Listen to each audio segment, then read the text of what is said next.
Welcome to Kevin Richards VIPs. My guest today has his finger on the pulse of the city of Barrie and the housing market, a huge heart, and an eye for photography. Let's get to know Scott Cooper.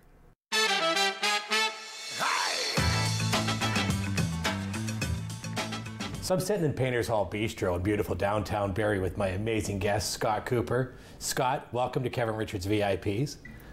Thanks for having me, Kev. Well, I know that you've been a super busy guy. You've got a lot of things on your plate right now. There isn't too much in town that you're not involved with community-wise through Rotary and other projects. But before I unpack all that, I want to get to know you a little bit first. So, Scott, tell me a bit about where you grew up and where you're from. Kev, I was born in Newmarket. Moved to Bradford when I was in grade 5 and kind of grew up in Bradford on the marsh. Working in the marsh in the summertime, packing lettuce, combining carrots, weeding onions. Oh, wow. And then when I was done high school, you know, there's no jobs in Bradford, so it was either go to the city or come up to Barrie, and kind of followed my older brother to Barrie, and I was working in the car business. Nice. So around what age was that when you came to Barrie? I would have been... Roughly. Probably 21, 22. Okay. And so you got into the car business? Yeah. Oh, whereabouts was that?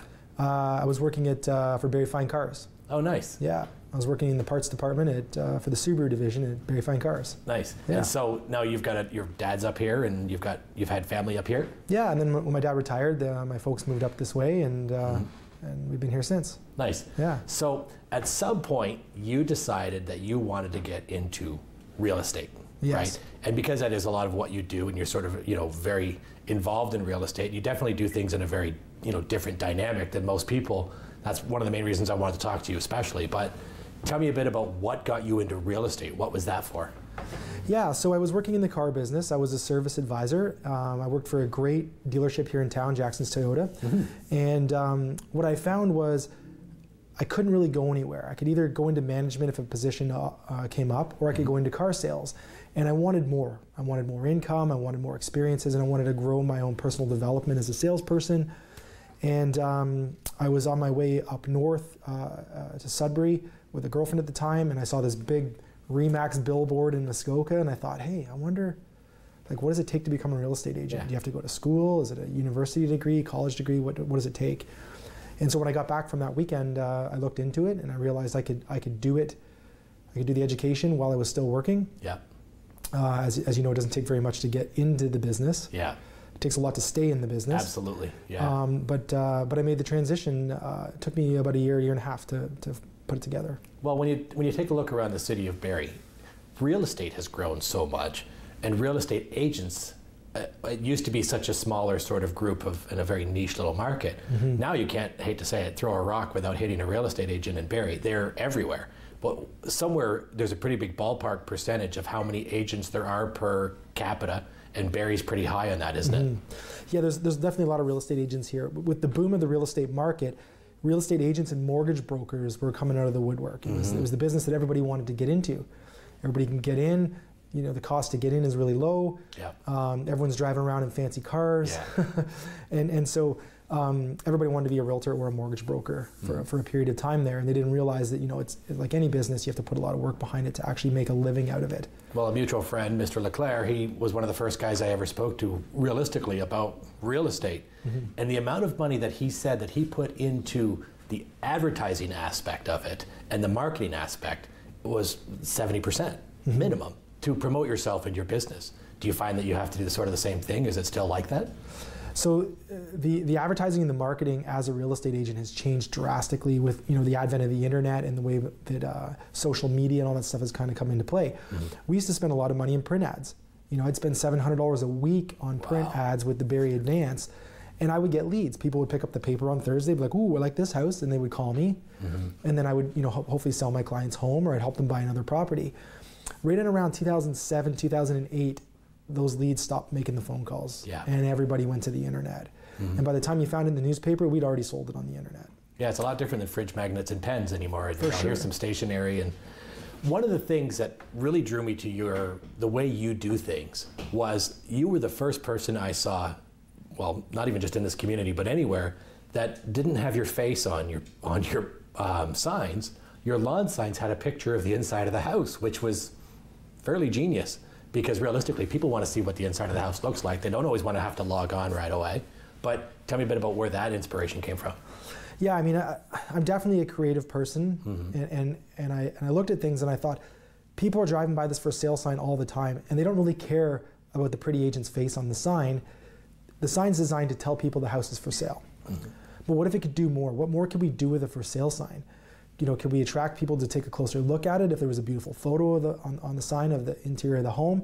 What if it said something catchy instead of the brokerage's name and the agent's face? What if it said something like, "We love this home and you will too"? Yeah. So we came up with some creative ways to make for sale signs sort of stick out a little bit more. Yeah. And it's been fun doing that.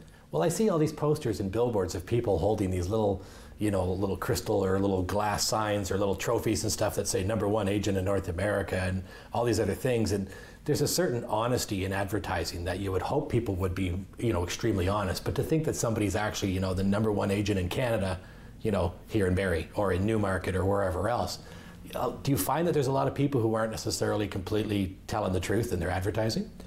No, we're bound by an organization called the Real Estate Council of Ontario. Yeah. And if your advertising is misleading or incorrect, someone's going to tell on you, and you're going to get fined. And it's a ugly way to go. Yeah. But it can be a little misleading to people locally because they think, how could this person be #1 in the country with a big market like Toronto and Vancouver? Yeah. But really, we have a couple of teams here in Barrie that have built a massive business and do a huge volume of sales. Yeah. You know, Barrie, Innisfil, Springwater, Oro, Essa, a little bit of Oro, Aurelia. Yeah. And they've built a huge business, and they are winning awards nationally. But does the award really mean anything to the person selling their home? And that's kind of where, you know, I've always had a disconnect with that. When I've been at companies and I've won awards, the awards don't really mean much to me. What really means something to me is like, did I have a happy customer? Was I able to you know, go above and beyond and blow someone's mind by providing a service or an experience for them? And that's, to me, that's the reward.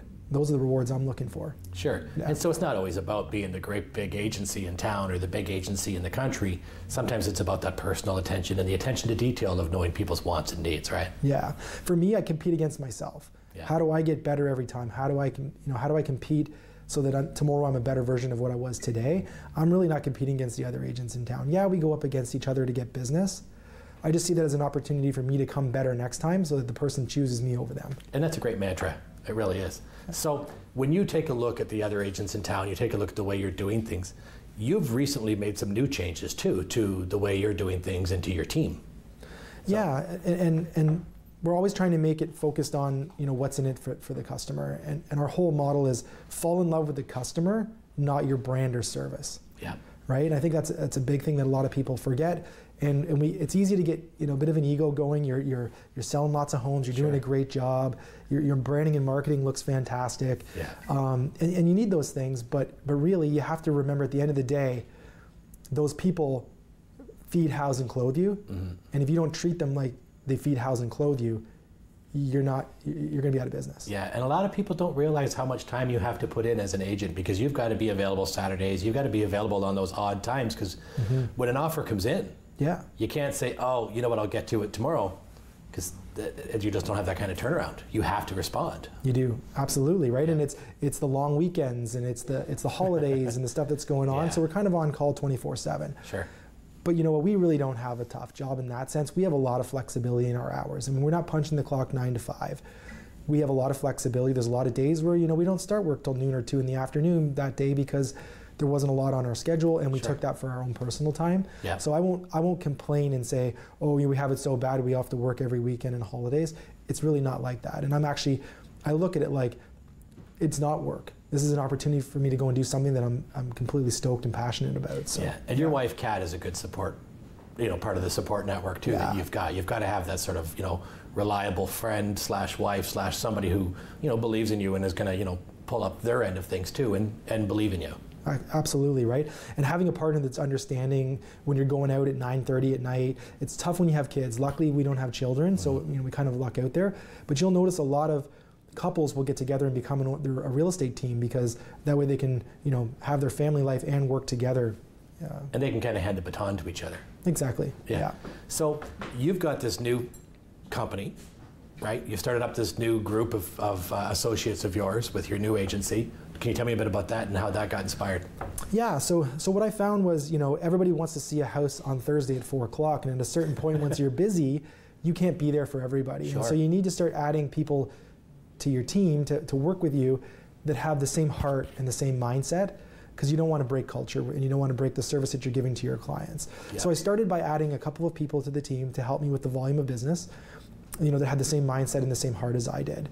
And once we got to a certain level, I decided I want to name my team something else other than the Scott Cooper team.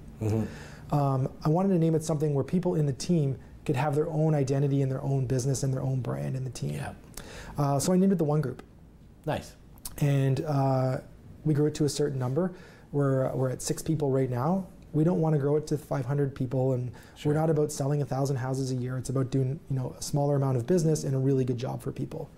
And we decided to join forces with Forest Hill Real Estate. Yeah. And Forest Hill has been around since 1985 in Toronto. And they're kind of synonymous with luxury real estate, but not necessarily in this area. Luxury service for everybody. And they opened up in Aurelia initially. And the guy from Aurelia, he was courting me, calling me every Friday at 10 a.m., trying to get me to come and join the company. And finally I decided, I caved in, I had coffee with him. Sure. And it made a lot of sense to me to move our team over there because we were looking for that boutique feel.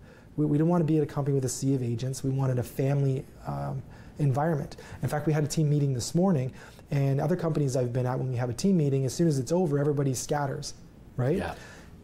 Everyone's hanging around after the meeting today. They're chatting about their kids. They're talking about what's going on. We're creating a culture there, and I really like that. That's awesome. Yeah. So the other thing that I've noticed about what you do is you definitely pay attention to the trends.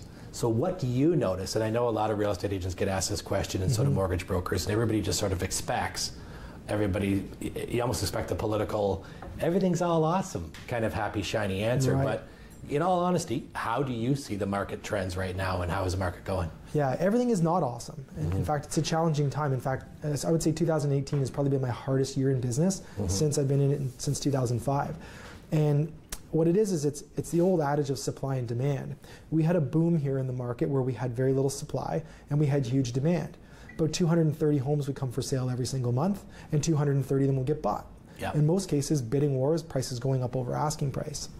In June of 2017, the inventory spiked to over 600 listings and only 89 sales. Oh no. And that's when the market started to change. So we had seen about a 30% increase in sales and in prices in 1 year, and we've seen about a 35 to 40% decrease over the last 18 months, bringing us back down to reality. Now what's happening is we're just not having the volume of sales that we're used to. And sales are different now for you too, because I'm sure you're noticing the trends that people always have all these terrible things to say about millennials, which is kind of funny because the millennials are definitely a big part of our future right now. They're controlling, marriage, they're controlling, increase in population, all kinds of things, but they're also really affecting the housing market because they're saying how many people are they might be working in Toronto, but they're not tempted to buy in Toronto because of the price. And so they're buying outside of the city, and now they're buying in Barrie and other little suburban areas because they want to get more value and more home. Definitely. We've noticed too, there's still some bidding wars going on in our market in certain price points and in certain style of homes, as well as Aurelia and Midland. They're on fire in a couple of different areas. They don't have as much supply. But what I'm noticing about the new generation of buyers and sellers that are coming up is they communicate differently than others, right? They communicate in a totally different way. And they shop in a different way. They shop in a different way. They want to get all their information and everything, and then only when they're really ready to do something will they reach out to make human interaction. So our industry is changing in that sense. And one of the things that's driving the future of real estate business is what we call big data and artificial intelligence. Tech companies are coming into the industry, and they're collecting data on what's happening with home sales, and they're using artificial intelligence to communicate to the new buyer. They call it the iBuyer. And it's replacing a lot of the roles of the real estate agent. Well, tracking algorithms and having all these ways of collecting new data is amazing, because if you look at the way our parents might have bought a house over 40 years ago, they were paying over 10 and 15% interest on their mortgage, and sure, their house was only $20,000 or $40,000 back then, but people go crazy now when your interest rate goes up a half a point or a point. Historically, they're super low. Yeah. So what do you find is drawing the people out to you right now, then what do you think your biggest attraction is? So my biggest value proposition is going to be my ability to be in relationship with my buyer and seller. Sure. You know, when it really counts and they need to know for certain that it's going to come together, yeah, they're going to call me, we're going to do business together because they know I'm going to get it done. Cool. What we're noticing in the industry, though, is a trend towards more of a transactional type of business. Sure. With this iBuyer and with this artificial intelligence and big data, there's companies emerging out of the U.S. There's a company called Open Door, okay, and they're changing the way the industry is working, as well as a huge company that just came into Canada called Zillow. Yeah.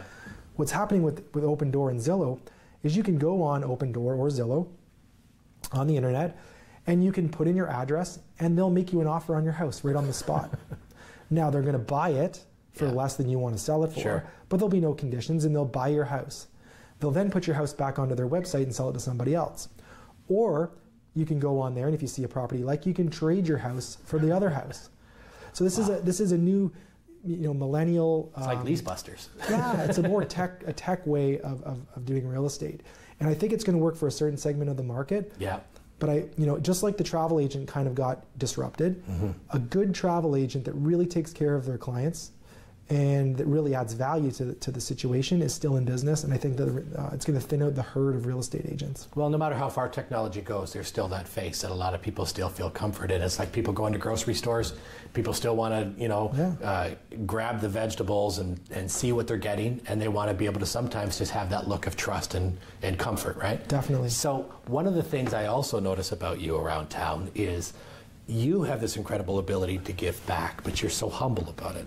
And I love that you give back in the ways that you do. So I know that you've got some incredible hobbies and some things that have really taken off for you, like Focus on Simcoe, and I'm about to get to that. But you're heavily involved in Rotary, and you did some stuff not long ago with some backpacks for homeless people. Can you tell me a bit about some of your involvement around town? Because I'm fascinated by it all. Yeah, absolutely. I get excited because I'm a creative person. And I know you're not telling people about it without being asked, so that's why I'm asking you, because I know that you're so quiet and shy about it usually, but tell me about it. Yeah, I'm creative, right? So I like to come up with creative ways to try to, help people who need help, services and stuff like that. So I got inspired by a blog that I'd read about a young girl in the U.S. that went to her mom and said, "Hey, Mommy, what if we stuff this backpack with a bunch of stuff and we give it to that person that's always on the corner over there? Yeah. Sleeping on the street." And I thought that was a really great idea, and I thought, well, we could do something like that here. So we put together a little committee of people. We named it Packs for the Homeless. Nice. And we went out, and in a 2-month period, we had made 500 backpacks full of toiletries, personal products, hygiene, that kind of stuff, right? And we were delivering it. So rather than running out and just delivering it to people on the street, we went to the shelters. So we went to the Busby Center, we went to the Salvation Army, we went to the Liz Fry Society, the Youth Haven, went to those organizations and said, "Could you use these things?" And they were like, "Oh yeah, we could totally use that stuff." Yeah. So it worked really well. Very cool, because and this has only happened in the last few days, that I saw this on social media and it blew my mind. And I don't even know if you've seen this yet, but Amazon can deliver to any place, even without an actual physical address. So there was a guy down in the States, and he saw this homeless guy sitting on the street, and he walked up to him and he said, "Is there anything I can get you?" And the guy was barefoot in January, and he was freezing. And he said, "I'd really love some socks." And he goes, "What size shoes do you wear too?" And he said, "Oh, 9.5. And Amazon, because he had Amazon Now on his phone, he ordered socks and shoes for this guy on Amazon, and you could put in the notes, "Delivered to Bob," sitting in front of this record store, or whatever it was. And Amazon showed up, and the guy recorded it from down the street, and Amazon showed up and delivered it, and all of a sudden this thing went viral, and it's this incredible trend. So being able to do what you do, especially on a creative aspect, I'm sure you're embracing some of this social media aspect of giving too, right?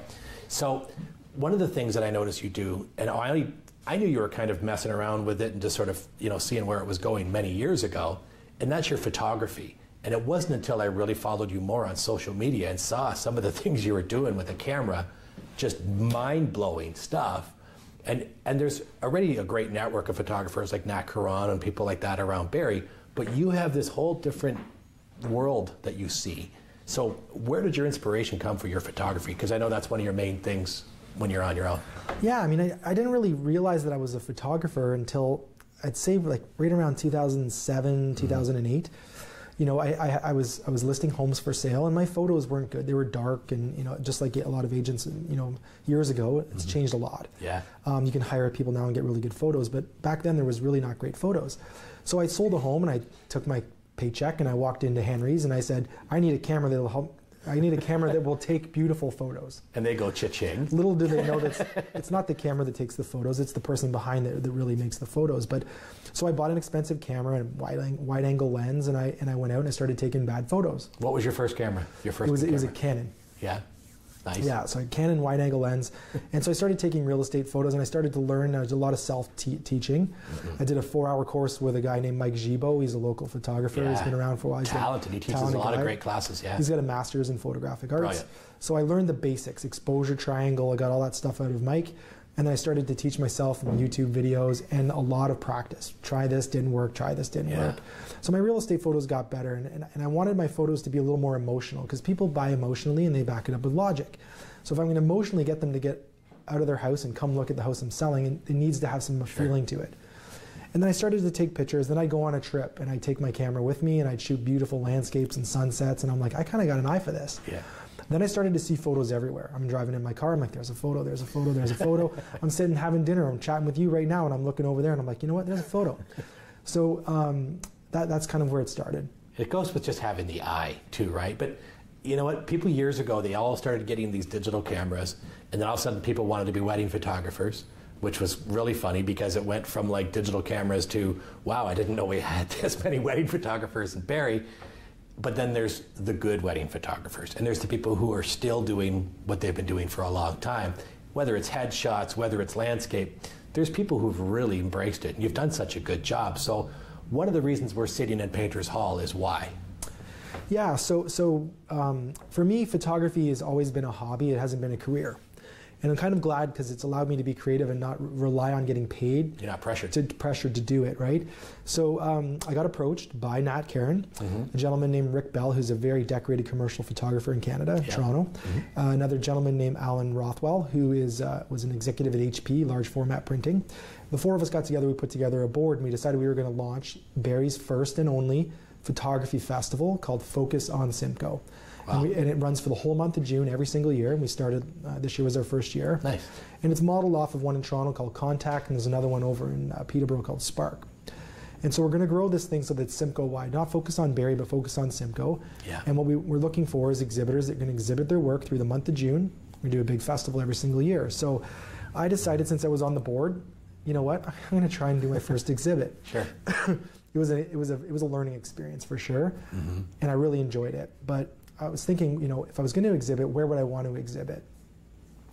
And absolutely, one of my favorite places in town to go for dinner or just drinks or a meeting is the Parasol Bistro. I love this place. I looked at the walls and I thought, I really want to have my photography on the walls. Well, the exposed brick Bistro. And some of the atmosphere in here is perfect for just having that kind of a, presentation. Definitely, yeah. And so I had a gallery opening night. I think it was June 7th or 8th last year. Yeah. And we had a party. I had the red carpet. I had the photo wall outside. We were doing Polaroids of people. I mean, we had past hors d'oeuvres and cheese boards, and everybody came and got to have a look at my photography. And we shot a little film of it and stuff. And it was a big thing for me. And I was nervous, and it was a lot behind it. Yeah. And Shane and Aaron from the Painters Hall have been great. They're allowed me to keep my photography on the walls here, and you can still come in and see it. And I encourage people to come have a look, have a glass of wine, browse, have a look at the photography. Yeah. Well, and you're a foodie, and I know that because I've seen your other, Facebook posts and other things, and we've also had meals together, and I know that you don't just eat like a burger and fries. You're going to have something fantastic, right? And you're always pairing. And one of the things I like about your photography is you've got, none of it's of like, the Instagram photos of here's what I'm eating. This is reality. Right, and some of these photos are going to come up, throughout this interview. And some of these the photography in here, it's so good that when somebody gets mesmerized into that photo. Like you look at some of the old Leibovitz pictures and stuff like that. And one of my favorite pictures of all time was actually of Pele's feet. But if you ever saw Pele's feet, they're all mangled up and kind of beat up. But he was, the greatest soccer player of all time. And so you've got these moments here where. These aren't necessarily the greatest people of all time, but they are certainly in this really great moment. Whether it's a guy laying on a bench or it's a guy selling magazines, you've captured moments in time, right? Yeah. So that genre is called street photography, right? And so I like to do a lot of travel, and I like to walk a lot of cities and stuff like that. So I've seen some really interesting moments. And now most people would just walk by and not even notice it, but I see that stuff like crazy just comes at me. And I call it the moment of emotional impact. When you see something happening in someone's life, you know, it could be funny or it could be ironic or it could just be an interesting situation. I did a bunch of photos in Toronto, everybody on their cell phone. It's like the cell phone generation, people walking around texting and running into people. Sure. So that was a whole, you know, little section on, you know, people on their cell phones. And so I like to capture those moments on the street, whether it be a homeless person or whether it be somebody riding a bicycle and texting on their phone while they're riding a bicycle, or I see that stuff and I happen to always have the camera with me. And so I've captured some great moments, and people like to look at that type of photography. They find it entertaining. Well, it's entertaining, but it draws you in, and there's such a story there where, you know, you look at a picture, for example, the guy in the magazine store, you know, he's got the magazine stand, and you're just thinking, what kind of night was it for him? You know, where's he from? What's his story? And you're not just, and then you're looking at the covers of the magazine going, oh, look what's going on at the time. And so there's all this beyond story than if you just walk past and catch a glimpse, right? It's when that's captured in that moment. So you've traveled around to do this too. You've been to some really interesting countries and different places. What are some of your, you know, your peaks and your high points in your life of where you've taken pictures? There's a couple of U.S. cities that are really dear to me, New York and Chicago. I love Chicago, you know, definitely some great places to capture some great street photography. And I traveled a couple of years ago to the Philippines, and I saw some of the most poor people you have ever seen. Like the poverty was unprecedented. But these people are so happy. They are unbelievably happy. And so I got some great photos of these people jumping into this filthy river with sewage and garbage, and they're just loving it because it's 40 degrees out and they're just getting cooled off. You know, to these kids playing in a fountain, you know, they barely have a stitch of clothing on them, you know, and they're all laughing, and it's amazing how happy these people are, and they have next to nothing. Well, they have this incredible ability to share. And that's something that we lack here. And I believe the word is Ubuntu, and it's an African word. And it was about, there was this group of children that they were looking at a tree, and there was a contest, and the fastest person could have that fruit. Instead, they all walked together, and they all took the fruit, and they sat in a circle and shared it. And that's very much a Philippine way, that's very much an African, most of Africa anyway. They have that Ubuntu, and it's this, you know, ability to share, right? And you sharing this photography, sorry if it's a funny segue into it, but your ability to share these moments with people is something too, where you can watch a crowd of people just look at one picture and they've all got their story of maybe what's going on in that moment. Yeah, I love to see that stuff. I love to capture it and share it for sure. Yeah. So what was Spain like? Because I did notice that you went to Spain. What I really liked about Spain is it's extremely inexpensive to eat in Spain, and the food's fantastic, the wines are great, the people are super friendly, and it's such an old world country. Like I was in Segovia, they have the largest Roman aqueduct that's still intact. And as you're walking through there, you're just thinking, this is crazy. You know, you go to these... the history. In Merida, they have they've unearthed a Colosseum that's been buried for centuries, and they found it all of a sudden, right? And you're standing there, you're thinking, you know, people were, you know, fighting for their lives against beasts and animals in this arena. We're so young here as a country in Canada. Well, we look at something and go, that's 40 years old, and we think, no, nobody was alive then. Right? Yeah, exactly. No way. When you're just doing your Scott downtime, what is it you really like to do the most just for you? You must have some just Scott time. When it's Scott time and I'm really just unwinding and I'm separating myself from charities and I'm separating myself from my real estate business, I love nothing more than just to have my camera on me, walking in a place I've never been. Walking in a city I've never been, you know, using public transit in a city I've never been in, you know, just sitting there on a bench watching life go by, and just like, that's what I really like to do. Well, thank you for taking this moment to sit with me today, Scott. Time flies by with you for sure. Thank you so much, and I appreciate everything you're doing for the community, and keep sharing. Thanks, Scott. Yeah. Cheers. Thank you.